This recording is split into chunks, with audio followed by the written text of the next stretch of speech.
아브라함의 부르심과 불순종. 예, 히브리서 11장 8절 읽어보겠습니다.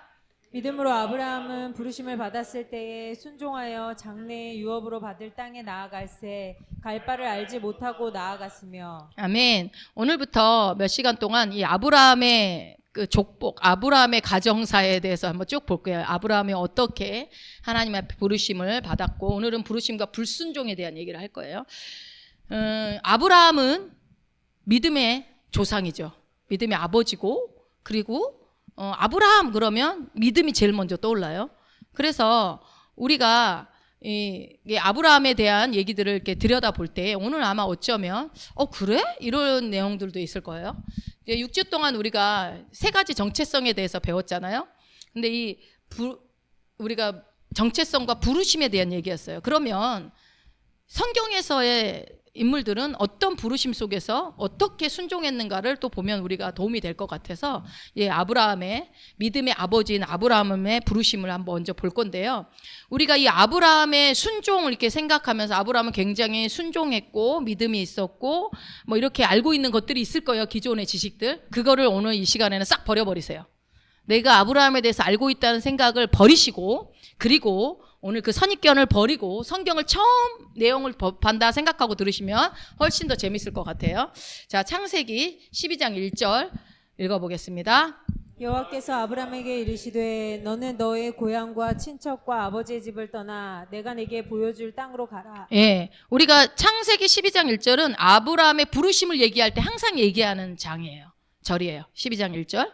그래서 아브라함이 너의 고향과 친척과 아비 집을 떠나서 내가 너에게 보여줄 땅으로 가라 하면서 2절 3절은 약속을 얘기해요. 2절 읽어봅시다.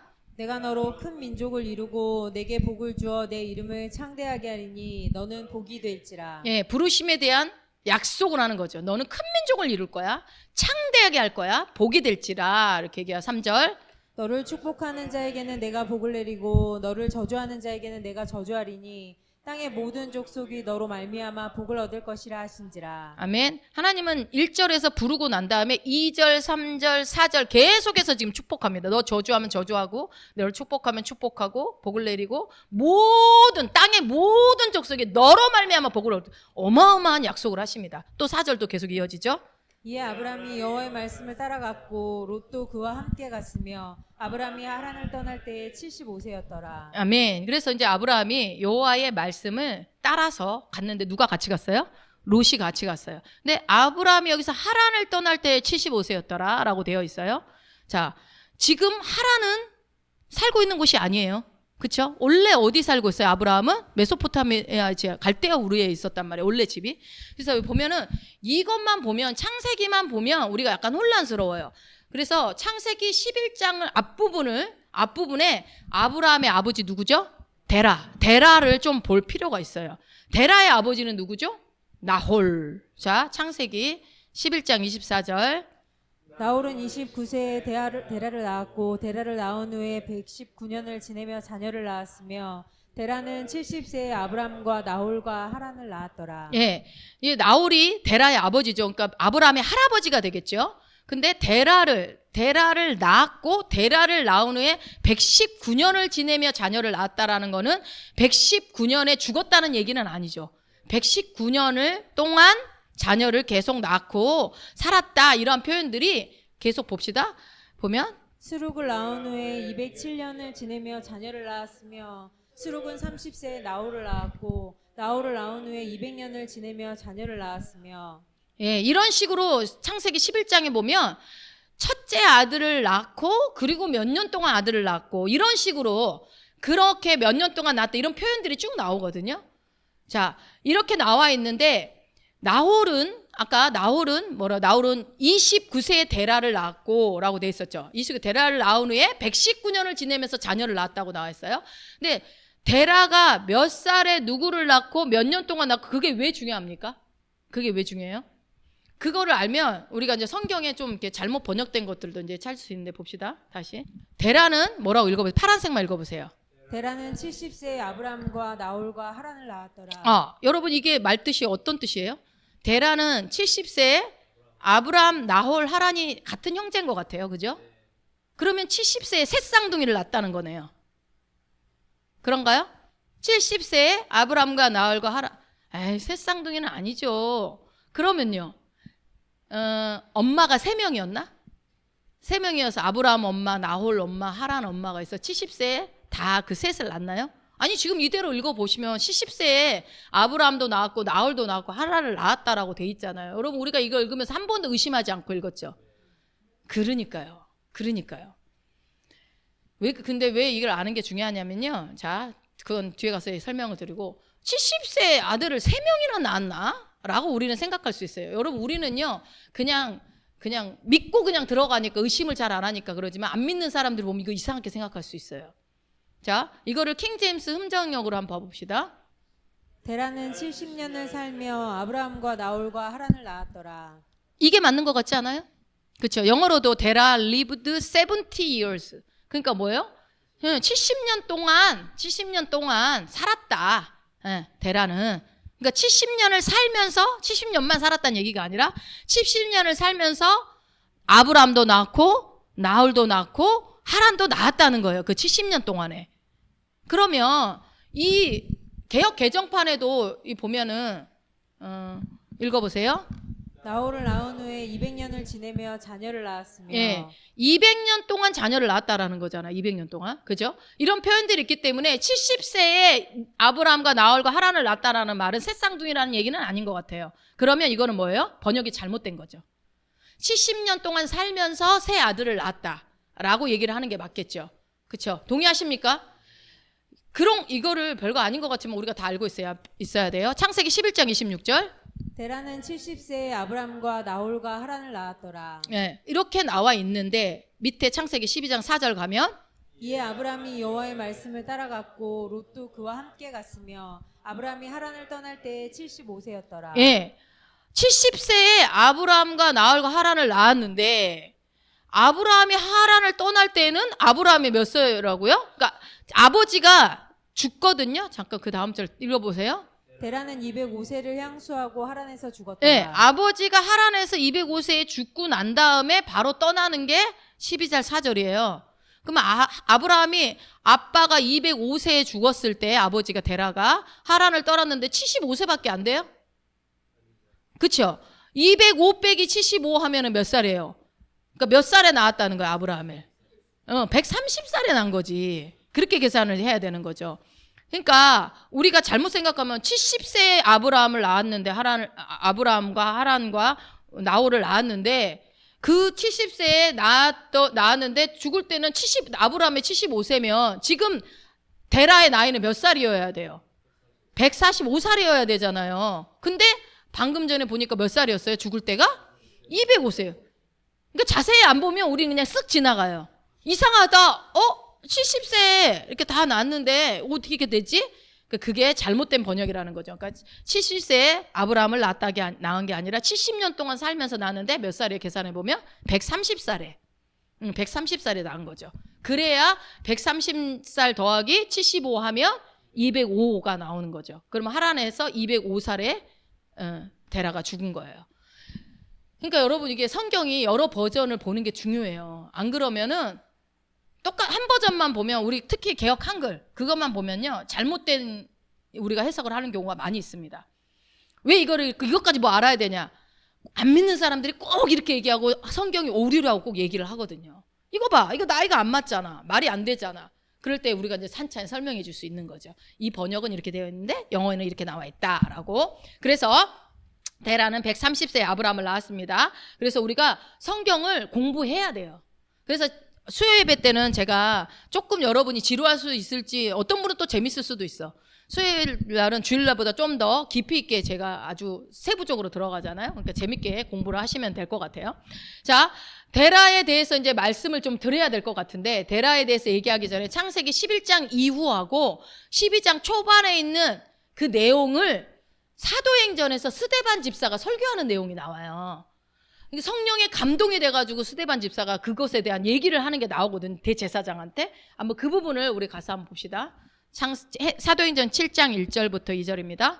대제사장이 이르되 이것이 사실이냐? 스데반이 이르되 여러분 부형들이여 들으소서. 우리 조상 아브라함이 하란에 있기 전 메소포타미아에 있을 때에 영광의 하나님이 그에게 보여. 예, 대제사장이 이르되 이것이 사실이냐? 이 말이 무슨 말이냐면 너 복음 전한 거, 네가 얘기한 거, 복음 전했던 전도했던 거, 그거 너 사실이야? 라고 이렇게 물어보는 거예요. 그래서 스데반이 이르되 여러분 부형들이여, 뭐 형제들이여, 뭐 이런 뜻이겠죠. 우리 조상 아브라함이 하란에 있기 전 메소포타미아가 갈대아 우르입니다. 갈대아 우르에 있을 때에, 이게 지금 가로쳐 있는 거는 그 킹제임스 버전에 있는 거예요. 영광의 하나님이 그에게 나타났다라는 걸, 보여라고 하면 약간 수동적인 의미잖아요. 그런데 킹제임스 번역에는 나타나로 나와 있어요. 그러니까 뭔가 좀 더 적극적인 의미가 있죠. 보여라는 건 약간 수동적인 의미가 있고, 그래서 하나님께서 일방적으로 영광을 보여주셨다라는 느낌이 있어요. 일방적으로 나타나신 거예요. 일방적으로. 누구한테 나타나신 거예요? 누구한테 나타났다고 돼 있어요? 아브라함이 하란에 있기 전 갈대아 우르에 있을 때에 일방적으로 하나님이 나타나. 이때 하나님이 나타나셔서 뭐라고 그랬냐? 봅시다. 사도행전 7장 3절. 이르시되 내 고향과 친척을 떠나 내가 내게 보일 땅으로 가라 하시니. 예. 근데 우리가 방금 전에 봤을 때 아브라함이요, 하나님 저를 만나주세요라는 그런 구절은 성경에 없는데, 하나님이 나타났다라는 것을 봤을 때 일방적으로 정말로 하나님이 만나주셨던 것 같아요. 근데 어쨌든 뭐라고 얘기해요? 내 고향과, 왜 친척이라고 됐는데, 친척은 조금 약간 먼 의미고 친족은 가족을 다 포함한 겁니다. 그래서 친족이라는 번역이 더 맞을 것 같아요. 친족을 떠나서 내가 내게 보일 땅으로 가라라고 얘기하죠. 그래서 1촌, 2촌, 3촌, 4촌, 5촌 하여튼 다 떠나서 어떻게 해요? 내가 너에게 보일 땅으로 너는 가라라고 얘기를 하죠. 이게 아브라함의 부르심인데, 이 부르심을 지금 구약에 있었던 그 12장, 11장 후반부하고 12장 앞부분을 지금 스데반이 얘기를 하는 거예요. 아브라함의 부르심은 사실은 뭐예요? 하나님이 아브라함을 부르신 그 부르심을 말하는 거죠. 근데 하나님께서 아브라함에게 주신 명령입니다. 이게 무슨 명령? 뭐라고 명령하신 거예요? 너는 내 고향과 친족을 떠나 내가 내게 보일 땅으로 가라는 거예요. 자, 이거를 왜 강조하냐면 여러분, 우리가 여기서 알 수 있는 것은요, 일단 어쨌든 우리에게 하나님이 이 삶에 되게 중요한 부르심은, 우리가 다 부르심 있잖아요. 정말 중요한 부르심을 부를 때는요, 분명하고 명확하게 얘기하십니다. 애매모호하게 얘기하잖아요. 그러니까 예를 들어 특히 이제 목회자가 돼야 될 것들은, 나는 아무 생각도 없는데 누가 너 목회자 해야 돼 이렇게 얘기하지 않아요. 나에게 분명하게 얘기하십니다. 명확하게. 만약 그랬을 때는, 그러면 나는 한번 기도해 보겠습니다 했을 때, 그래서 나에게 하나님 말씀하시는 그것이 진짜 목소리예요. 음성이에요. 누군가가 내 인생에 대해서 얘기해 주는 것보다, 물론 믿음이 어린 사람들은 기도해 주는 것도 도움이 됩니다. 근데 어쨌든 인생에 있어서 가장 중요한 어떤 부르심은 나한테 얘기하십니다. 그래서 그 부르심을 분명하고 명확하게 주님이 지금 말씀하신 거예요. 떠나서 가라라고. 우리가 하나님이요, 그런데 우리가 부르심이 우리 각자에게 다 있다고 하지만, 우리가 명확하게 그것을 깨닫지 못하고 불순종했을 경우, 순종하지 못했을 경우에 하나님은 그것을 정확하게 못 깨달아서, 그러니까 너 목회자 해야 되는데 네가 안 했기 때문에 네 인생을 막 고난 가운데 막 그렇게 어디에다가 막 쳐박아 버리는 것처럼 얘기하잖아요. 그렇지 않아요. 하나님은 그 목회자 하라는데, 목사 하라는데, 선교사 하라는데, 뭐 하라는데 안 했다고 해서 그런 일이 일어나지 않아요. 그러면은 목사님 했으면 인생이 형통했을까요? 그런 사람들이? 뭐 우리가 안 가봤으니까 모를 수 있겠으나, 하나님은 뭐 하라고 했는데 그거 안 했다고 해서 그것 때문에 그 사람을 고통 가운데 집어넣어서 너 당해봐라 하시는 하나님이 아니에요. 우리는 너무나 하나님을 오해하고 있어요. 그래서 나는 뭔가 하려고 생각하지도 않았는데 누군가가, 권위자가 얘기해버리면 거기에 묶여가지고 울며 겨자 먹기로 목회자 길 갔다가 고통당하는 사람들도 꽤 많이 있습니다. 그렇지 않아요. 진짜 맞을 수도 있지만, 그러니까 명확하게 해야 돼요. 내 인생의 가장 중요한 것들은 나에게 하나님이 분명하고 명확하게 보여주신다. 그래서 내가 혹시 그랬는데 그 부르심을 몰라서 순종하지 못했다 할지라도 하나님, 우리는 책망하지 않아요. 여러분 책망할 것 같죠? 근데 하나님이. 근데 우리는 책망할 거라고 생각해. 조혜경아 목사해라 그러고 했는데 내가 안 했어. 그러면 하나님 날 책망해가지고, 그럼 만약에 내 삶에 어떤 일이 일어나면 그거 순종 안 해서 일어났다고 계속 꼬리표가 딸려다니겠죠. 하나님도 참 억울하실 것 같아. 그러지 않아요. 하나님 그런 분이야. 왜냐하면 이 아브라함의 인생을 보면 알 수가 있어요. 자, 보면 이 중대한 가족과 친족을 떠나서 하나님 말씀하신 그 땅으로 가야 되는 그 이 중대한 부르심에 앞서서 하나님이 명확하게 아브라함한테 얘기를 해 주셨는데 우리는 어떻게 생각해요? 아브라함이 갈 바를 알지 못하고 갔다고 그렇게 알고 있어요. 지금 하나님이 너의 고향과 친족을 내가 너에게 보여줄 땅으로 가라라고 했는데 보여줬어요? 안 보여줬어요? 안 보여줬다고 저도 그렇게 알고 있었고 여러분도 그렇게 이때까지 알고 있었어요. 그런데 그동안 이 아브라함이 그래서 갈 바를 알지 못하고 순종하고 갔다. 그래서 믿음이 있다. 우리가 그렇게 이해하고 있었잖아요. 어디로 하나님이 가라고 말도 안 했는데 대단하다. 무조건 떠났다. 저도 그렇게 설교했었고 수많은 설교들을 그렇게 드렸어요. 근데 오늘 그 부분을 한번 잘 봅시다. 왜 그러냐면 근데 히브리서 11장 8절에 보면 갈 바를 알지 못하고 나갔다라고 나와 있어요. 그런데 여러분 히브리서 11장은 주의해서 봐야 돼요. 왜 그런지 아시죠? 히브리서 11장의 믿음의 사람들 할 때 보면 다 좋은 것만 써 있어요. 모세가 뭐 애굽의 모든 부경화를 버리고 뭐 하나님을 쫓았다고 막 이러는데 도망간 거거든요. 그렇게 그러니까 히브리서 11장에 나와 있는 갈 바를 알지 못하고 나갔으며 그 한 구절 때문에 아브라함은 분명히 가나안 땅으로 가라는 하나님 목소리를 못 듣고 그냥 믿음으로 나갔다. 이야, 처음부터 믿음이 대단하다. 이렇게 우리가 오해하고 있다라는 거예요. 오늘 그 오해를 풀어드리려고 그래요. 저도 정정합니다. 오늘. 자, 내가 창세기 12장 1절에 내가 내게 보여줄 땅으로 가라 하고 이렇게 말했기 때문에 어디다라고 말씀을 안 한 것처럼 우리는 생각을 합니다. 자, 창세기 그러면 11장으로 한번 넘어가서 한번 봐봅시다. 11장 31절 읽어봅니다. 데라가 그 아들 아브람과 하란의 아들인 그의 손자 롯과 그의 며느리 아브람의 아내 사레를 데리고 갈대아인의 우리를 떠나 가나안 땅으로 가고자 하더니 하란에 이르러 거기 거류하였으며. 아멘. 여기서 주어가 누구예요? 데라가 아브라함의 아버지가 데라죠. 지금 어디로 가려고 해요? 데라가 가나안 땅으로 가고자 하였다는 거예요. 가나안 땅으로. 근데 이미 지금 어디예요? 갈대아인의 우르를 떠났어요. 그러니까 이미 하란에 이르기 전에 갈대아를 떠나는 순간부터 어떻게 해요? 데라가 이미 어디로 가고 있었던 거예요? 가나안을 향해서 가고 있었어요. 맞습니까? 이 구절을 보면. 그러니까 그래서 하나님께서 아브라함에게 나타나신 것은 이미 그들이 갈대아 우르를 떠났고 가나안으로 가고 있을 때 나타나셔서 말씀하셨나? 라고 알 수 있어요. 그렇지 않아요? 자, 다시 한번요. 이미 뭐예요? 데라가 어디로 가고자 했어요? 가나안 땅으로 간다라는 것을 알고 있었다고요. 지금 창세기 12장에 아브라함의 부르심이 있기 전입니다. 나오기 전이에요. 우리는 그거 보고서 갈 바를 모르고 갔다고 생각을 하는데, 그래서 시간 순서가 이렇게 돼 있으니까 우리가 이해가 안 되는 거예요. 그러니까 창세기 11장 31절에 보면 데라가 이미 이렇게 하란에 이르러 있었고 갈대아는 이미 떠나 있었던 상태였기 때문에 그렇다는 거예요. 자, 그러니까는 어쨌든 간에 떠났고 중간에 하나님이 나타나서 가나안 땅으로 가라고 했는지도 모르겠다. 이제 우리가 이제 볼 수 있겠죠. 근데 여기서 이제 혼란이 되는 건 뭐냐면요. 여기서 데라가 마치 데라가 갈대아 우르를 떠난 것처럼 나와요. 그래서 저도 데라의 믿음으로 떠났다라고 그동안 설교를 했어요. 근데 아니더라는 거예요. 죄송합니다. 그래서 성경은 계속 공부를 해야 돼요. 새로운 계시가 계속 열려지기 때문에. 자, 보세요. 사도행전 7장 이제 거기만 써 있으면 우리가 이해를 그렇다라고 하지만 뭐라고 되는지 읽어보세요. 스데반이 이르되 여러분 부형들이여 들으소서. 우리 조상 아브라함이 하란에 있기 전 메소포타미아에 있을 때에 영광의 하나님이 그에게 보여. 예, 우리 조상 아브라함이 하란에 있기 전에 분명히 스데반이 그렇게 얘기해요. 하란에 있기 전에 하나님은 누구한테 나타났다는 거예요? 아브라함한테 나타났다는 거예요. 아브라함에게.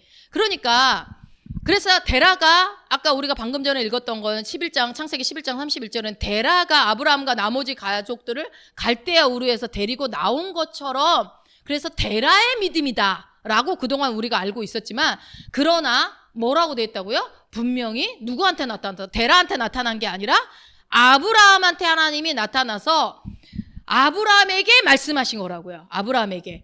그래서 이 두 구조를 조합해서 유추를 해보면 창세기에서는 하나님께서 아브라함에게 나타나서 너의 고향과 친족을 떠나서 내가 내게 지시할 땅으로 가라라고 아브라함한테 얘기를 했어요. 그런데 아브라함이 순종했어요, 안 했어요? 순종 안 한 거예요. 불순종한 거예요. 뭐부터 불순종했어요? 일단 1번 뭐라고 그랬어요? 너의 고향과 친족과 아비와 뭐예요? 집을 떠나라고 그랬어요. 근데 아버지랑 다 버리고 자기 가족들만 갔나요? 그거부터 벌써 불순종했습니다. 그렇죠? 그러니까 아버지 데라에게 얘기를 했던 것 같아요. 아무래도 뭔가. 그러니까 고향은 떠났는데 어떻게 됐어요? 친족을 못 떠난 거예요. 그러니까 우리는 순종의 아버지, 믿음의 조상 아브라함이라고 생각하지만 아브라함은 뭐래요? 하나님의 첫 번째 부르심부터 불순종했어요. 처음부터 불순종했던 사람이 아브라함이에요. 근데 우리는 막 무조건 이삭을 바친 아브라함만 생각하고 아브라함의 믿음이 좋았다라고 하는데 잘 성경을 보시면 그렇지 않아요. 그래서 뭐 아마도 여기서 우리가 아브라함의 성격이 이제 알 수 있겠죠. 아브라함한테 하나님이 나타나서 야 떠나라고 하니까 겁도 나고 어떡하지? 그래서 아버지한테 얘기했던 것 같아. 아버지 어떻게 이렇게 됐는데 떠나라. 하나님이라는 신이 나타나서 이렇게 하는데 어떻게 할까요?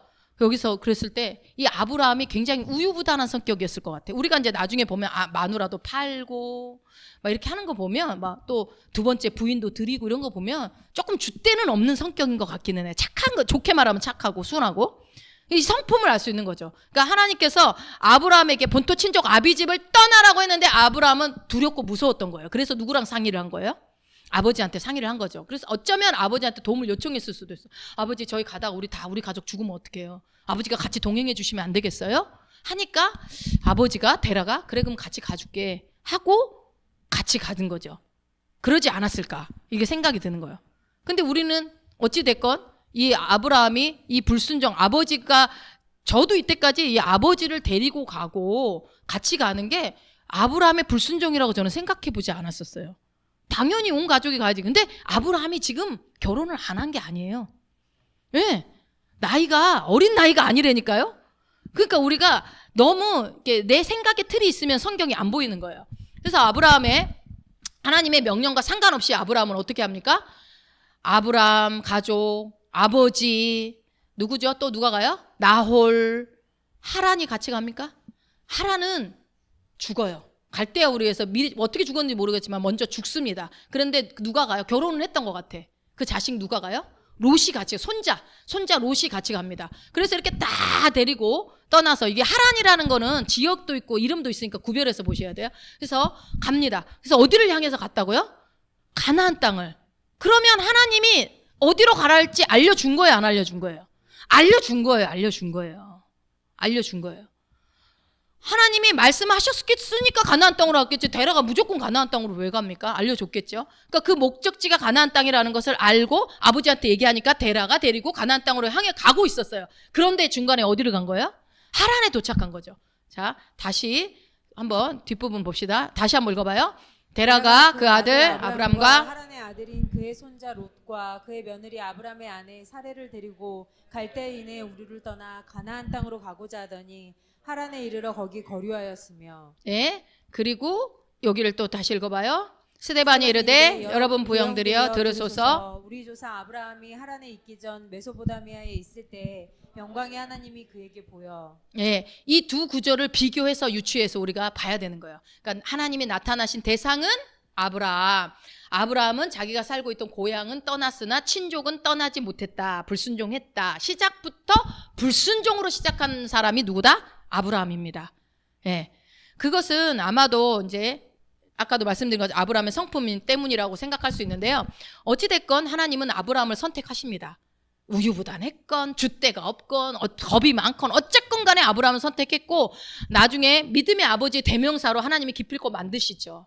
그러니까 우리가 지금 어떤 모습이냐는 별로 중요하지 않아요. 하나님은 목적을 가지고 계시고 그것을 나를 통해서 이루시는 하나님이라는 거죠. 하나님의 그 열심. 그리고 나중에 아브라함이 어떻게 돼요? 이삭도 바치잖아요. 이거는 진짜 따라갈 수 없는 믿음을 갖게 되는 사람이 되죠. 그래서 말씀드리고 싶은 건 뭐냐면요. 우리의 시작도 그럴 수 있다라는 거예요. 불순종할 수 있고 연약할 수 있고 모자랄 수 있다라는 거예요. 그런데 하나님께서 이제 아브라함에게도 직접 나타나서 목적지까지 다 알려주고 어떻게 하라고 다 알려주는데 누구누구는 데려가고 누구누구는 데려가지 말고 어디로 가고 아주 분명하고 명확하고 세세하게 말씀을 해주셨다라는 거예요. 그러니까 그걸 가지고 알 바를 알지 못하고 갔다 믿음이 좋다 이렇게 얘기하면 틀린 말입니다. 이제는 그걸 명확하게 아시고, 그리고 그런데도 그렇게까지 정확하게 명확하게 얘기를 했는데 친족은 아무도 데리고 가지 말라고 그랬는데 그것을 불순종했던 그 아브라함. 그래서 여기서 우리가 이제 이 데라에 대해서 봐야 돼요. 아버지에 대해서. 근데 이 데라의 족보에 대해서 이제 좀 볼 필요가 있는데, 자, 아브람과 나홀과 하란을 70년 동안 살면서 낳았다고 했죠. 하란에게는 어떤 아들이 있어요? 롯이라는 아들이 있습니다. 그리고 이제 그 나홀이 여러분 결혼을 하죠. 결혼. 아브라함은 누구랑 결혼해요? 사레랑 결혼을 하고, 지금은 사라가 되기 전이니까 사레랑 결혼하고, 나홀은 밀가랑 결혼합니다. 근데 밀가가 누구냐면 하란의 딸입니다. 그럼 어떻게 된 거예요? 족보가 어떻게 된 거예요? 조카, 여자 조카. 그러니까 데라의 손녀딸과 아들이 결혼한 거예요. 개판이야. 응? 밀가가 하란의 딸인데 나홀과 결혼한 거예요. 그러니까 아브라함의 손녀와 아브라함의 아들이 결혼한 거예요. 데라의 아들이. 자, 그리고 그러니까 이거는 뭐 율법을 주시기 전이니까 하나님이 그냥 은혜로 덮어주신 것 같아요. 그냥 그런 문화가 있었던 거죠. 근데 아브라함은 어떻게 해요? 아브라함은 누구랑 결혼했어요? 사레랑 결혼했죠. 자, 근데 성경에서 보면 사레를 어떻게 소개하는지 보세요. 한번 읽어보세요. 또 그는 정말로 나의 이복누이로서 내 아내가 되었음이니이다. 예, 그 전에 보면 뭐라고 써있냐면 그의 손자 롯과 그의 며느리 아브라함의 아내 사레라고 돼 있어요. 그러니까 성경에는 데라의 며느리로 사레를 소개하죠. 그렇습니까? 그렇죠? 그러니까 며느리, 아브라함의 아내 사레, 며느리, 데라의 며느리로 소개합니다. 그런데 이 사라가 누구냐면 읽어보세요. 그는 정말로 나의 이복누이로서. 내 아내가 되었습니다. 이복누이는 무슨 관계요? 누가 달라요? 엄마가 다른 거죠. 배다른 형제. 그러니까 뭐예요? 엄마가 다르다는 거예요. 배다른 동생인 거죠. 누가? 사레가. 그 아브라함의 아내가.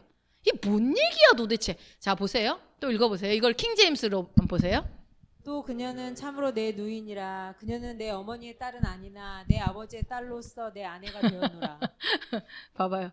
내 어머니의 딸은 아니나 내 아버지의 딸이다. 그러니까 뭐예요? 엄마가 다르다는 거죠. 이복누이. 자, 그래서 아버지 데라에게 그러니까 아내가 하나 더 있었던 거예요. 누구 엄마? 사레 엄마. 그래서 근데 성경은 사레를 딸로 소개하지 않고, 그러니까 원래는 데라의 딸이 먼저였죠. 데라의 딸로서 사레가 딸이었었는데 성경은 뭐라고 소개해요? 며느리, 아브라함의 아내, 며느리로 소개합니다. 진짜 이 아들 중심으로 모든 게 서열이. 그래서 창세기 20장 12절에 말씀한 것처럼 아브라함이 이복누이라고 소개를 하기 때문에 이게 뭐 우리가 뭐 정확하게 그 자리에서 뭐 확인을 뭐 DNA 검사 안 해봐서 모른다 그러지만 어쨌든 이게 만약에 정말이라고 한다면 이게 정말 너무 이상한 거죠, 이 족보가. 이게 영적인 걸로 보면 굉장히 엄청난 문제예요. 이거는 죄 중에 죄죠. 어마어마한 근친상간 뭐 이렇게 되는 거니까. 예, 근데 우리는 지금 이게 죄라고 생각하지만 지금은 그 당시에는 율법이 주어지기 전이고 하나님이 그냥 그러려니 해주셨던 것 같아요. 은혜로. 그래서 그러니까 그런 거 생각하면 근친상간 이렇게 보여지는 것도 죄긴 하지만 우리도 사실은 하나님이 내가 예수 믿기 전에 하나님 앞에 정말 씻을 수 없는 죄들 너무나 죄송하고 심각한 죄 가운데 우리도 살았었는데 하나님께서 은혜로 덮어주셔서 또 우리가 예수 믿는 자녀가 되었기 때문에 어떻게 이럴 수 있어 막 이렇게 얘기하는 것도 약간 오버할 수도 있어요. 그렇죠? 그래서 어쨌든 하나님은 은혜가 풍성하신 분이시죠. 예, 그래서 이제 데라가 이 온 가족을 이끌고 가나안 땅으로 가서 이제 갈대아 우를 떠나서 이제 하란에 도착하는데 이때부터가 이제 문제인 거. 이때부터가. 자, 한번 봅시다. 다시 봅시다. 읽어보세요. 데라가 그 아들 아브람과 하란의 아들인 그의 손자 롯과 그의 며느리 아브람의 아내 사레를 데리고 갈대아인의 우르를 떠나 가나안 땅으로 가고자 하더니 하란에 이르러 거기 거류하였으며. 예, 하란에 이르러 거기에 그냥 멈춰버렸어요. 원래는 어딜 가려고 그랬어요? 가나안으로 가려고 하는데 하란에 와가지고 하란에서 멈춰버린 거예요. 그래서 이 데라의 이름의 뜻을 한번 보고 가봅시다. 데라의 이름의 뜻이 깜짝 놀랍니다. 데라라는 이름의 뜻이 무슨 뜻일지. 무슨 뜻일 것 같아요? 불순종해. 자, 데라 이름의 뜻이 첫 번째 뭐예요? 스테이션, 정류장, 정류소라는 뜻이에요. 뭐 이름을 이렇게 지었는지 모르겠어요. 두 번째 뭐예요? Father of Abraham 해갖고 아브라함의 아버지. 정류소, 정류장이라는 뜻은 뭡니까? 뭐예요? 멈추는 거죠. 멈추는 거. 그러니까 정류장이라는 이거 가나안 땅에 가야 되는데 하란에서 멈춰버린 거예요. 진짜 신기하지 않아요? 어떻게 이렇게 이름을 지었을까? 근데 세 번째 뜻도 너무 재밌어요. 뭐예요? 딜레이 시켰다. 뭐예요? 지연시키고 연기시키고 지체하고 늦추고 미루고. 이름이 데라라는 이름이. 그러면 여러분 봐봐요.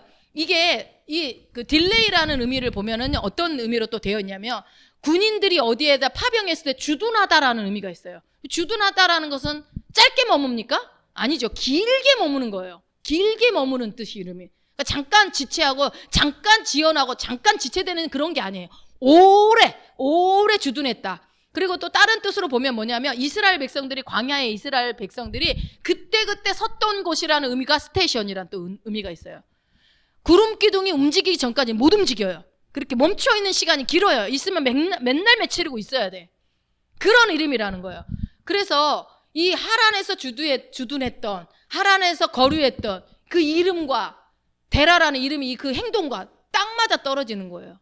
무섭지 않아요? 이름대로 사는 거예요. 이름대로. 여러분 이름 뜻이 뭡니까? 이름대로 삽니다. 예. 그래서 근데 이렇게 보면은 그래서 그런 생각이 들어요. 성경에 이런 게 되게 많잖아요. 원래 이름은 이게 아닌데 나중에 쓰면서 이렇게 지어줬나? 상황에 맞게? 뭐 그런 생각이 들 정도예요. 그렇지 않아요? 뭐 열방의 아버지 아브라함이나 뭐 사라도 그렇잖아요. 열방의 어머니로 바꿔주고. 그러니까 이름을 바꿔주는 것도 바꿔준 거지만 어쨌든 보면 뜻이 그대로 가잖아요. 어쨌든 이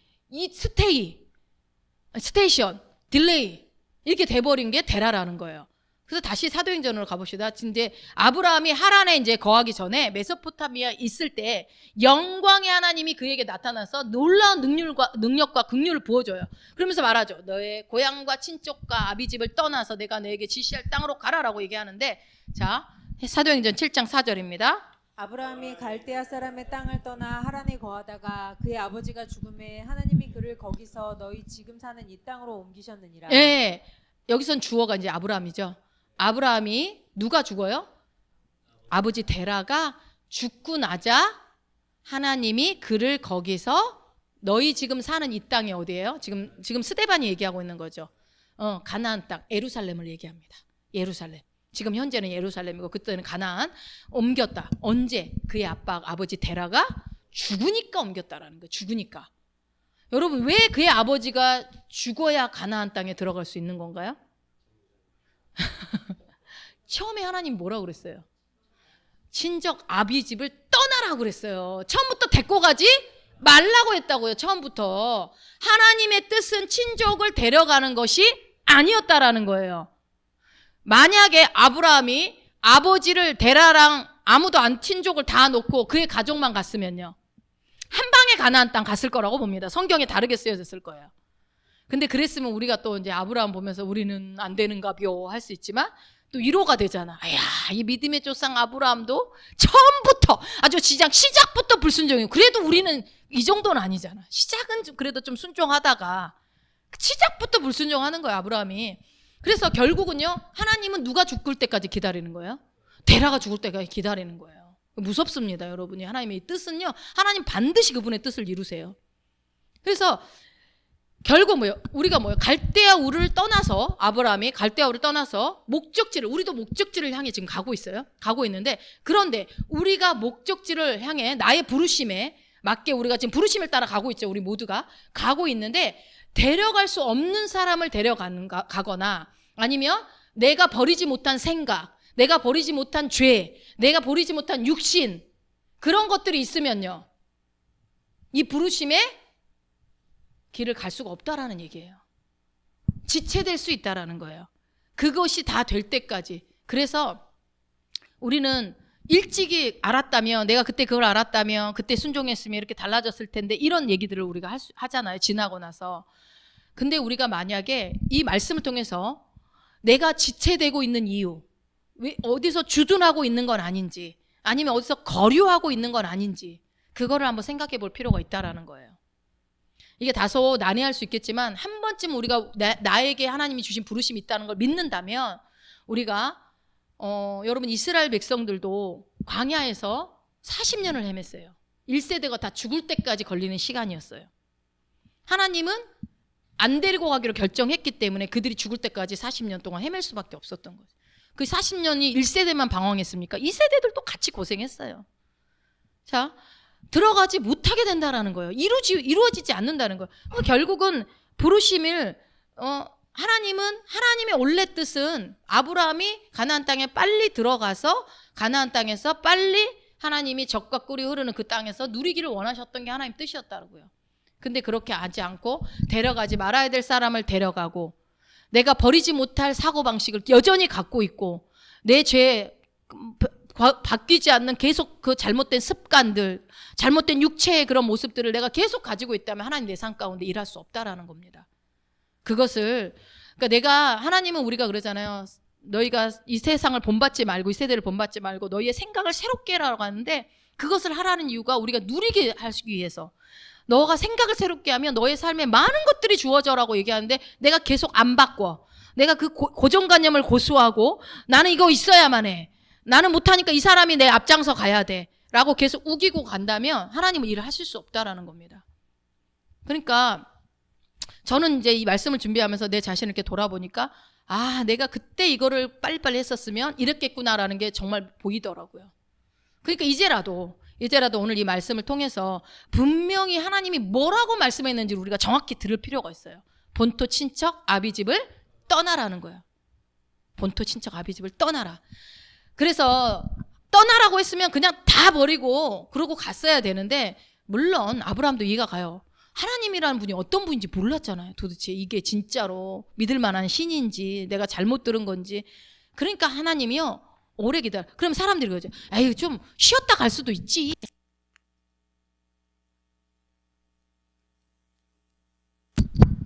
하란에서 좀 쉬었다 갈 수 있지, 멈춰서 가도 되지, 뭐 그렇게 하냐. 근데 여러분, 생각보다 하란에서 꽤 오래 머뭅니다.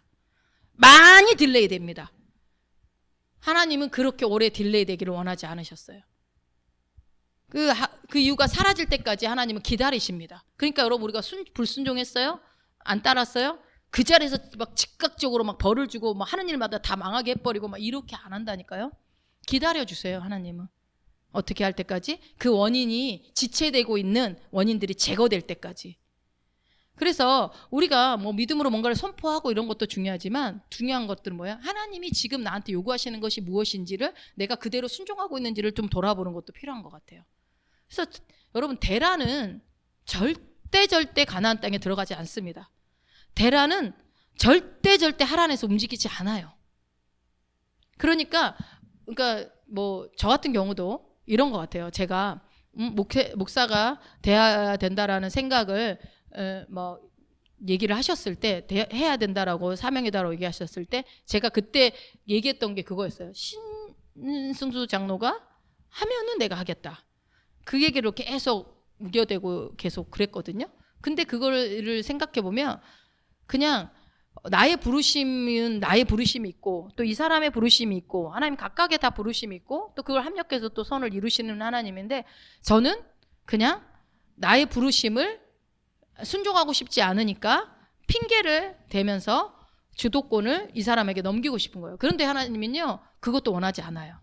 그게 어떤 뭐 남편이냐 아내냐 이런 걸 떠나서, 하나님은요, 우리의 삶에 내가 주도권을 가지고 가야 될 게 있고, 누군가에게 조언을 들어도 그 사람한테, 나한테 맞는 말을 했다고 그 사람한테 네가 해줘라 이렇게 하면서 넘겨주면 안 돼요. 분명히 뭐예요? 하나님은요, 함께 가라는 사람이 있고 가지 말라는 게 있다고요. 그러니까 내가 갖고 있는 어떤 생각을 버려야지만이 하나님이 그 일을 진행하시는 일들이 있다라는 거예요.